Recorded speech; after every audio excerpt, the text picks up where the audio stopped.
how did you and your brother were separated because they didn't allow siblings to be kept together in the foster system, right? So Right. how did you change when that happened? Well, so we were separated when I was 10 and he was just turned 9. And we were separated because we were not of the same gender. And the first time we were separated, we were placed in McLaren Hall, which was a juvenile housing facility in, I forget what city it was in. And he was, in one wing or one dorm, and I was in with older kids and all girls.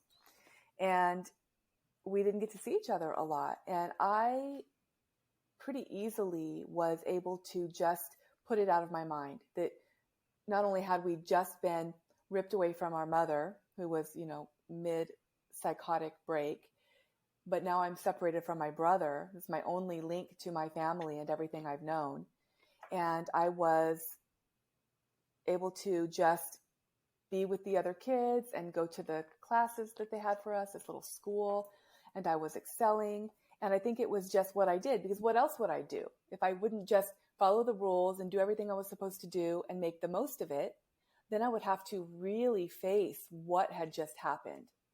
And without knowing it at the time, that would have just been too difficult. So I just kind of put my head down and moved forward. I earned points so that I could spend them in the store. This like honor system they had with, if you do your chores, you earn points and you get to take little field trips and do all these things. I was doing that.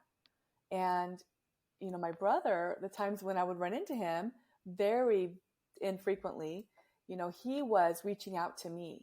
Leslie, hi, how are you? I miss you. And I was just like, don't bother me.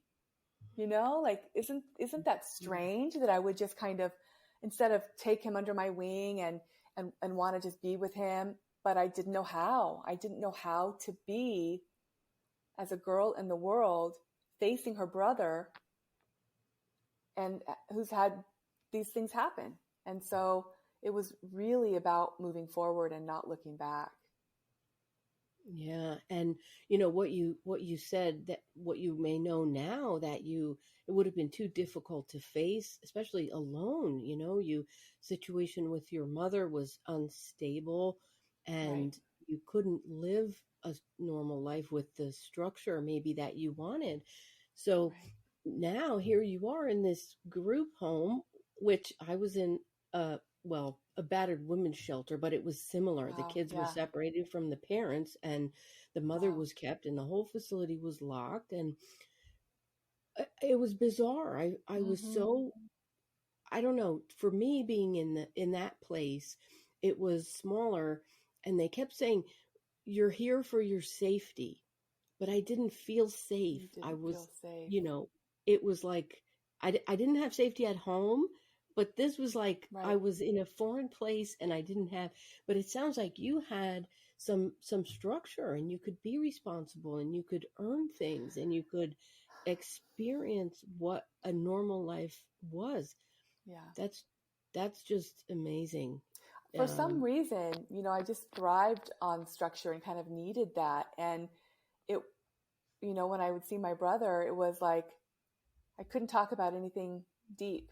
There's the memory that I have of running into him in the swimming pool and just basically then, having him like, watch me, I'm going to do a flip now, I'm going to swim away, I'm going to do backflips. And it was just so superficial because kids don't even have the tools yet to speak about things on a deeper level. And if they did, what would they say? Would they say, "Oh, I hope you're okay. I hope mom's not trying to kill herself right now. What's going to happen next?" And my brother was already on that level. And he, even though he was younger than I was, it was like he was supposed to be taking care of me. And, I don't know how we were lucky in that we made it through that, that we, And I always wonder why some people have resiliency in some ways and others seem to crumble under the same circumstances or similar circumstances. Yeah, it's true. It's true. I mean, I work with a lot of youth, and in a behavioral sense, everybody communicates their needs in a different way. Yeah. And, when you get to the root of the trauma, it's really interesting to see how they process it.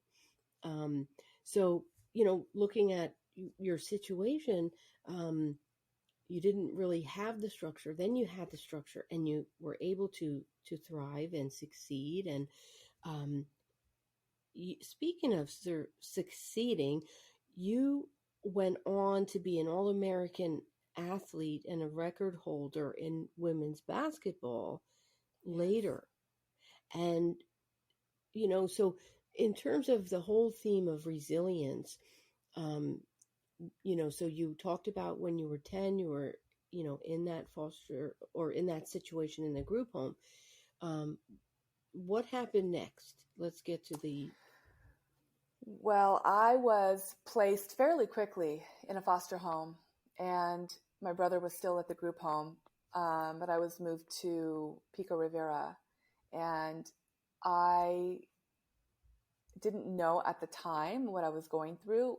I can only guess as to what it was, that I was already suffering from depression and this intense feeling of loneliness and homesickness. And I would go visit my grandparents for a weekend and cry and beg for them to take me so that I wouldn't have to go back, so that I could be with them instead. And they just kept, sending me back to the home, probably not even realizing how awful, how sick, and how there was probably one of the most hopeless I'd ever felt, the most hopeless situation, which is strange. Even when I was with my mom and she was very ill and very, having psychotic episodes that were very extreme, I didn't feel so alone, so hopeless as when I was in a foster home, completely taken away from my family.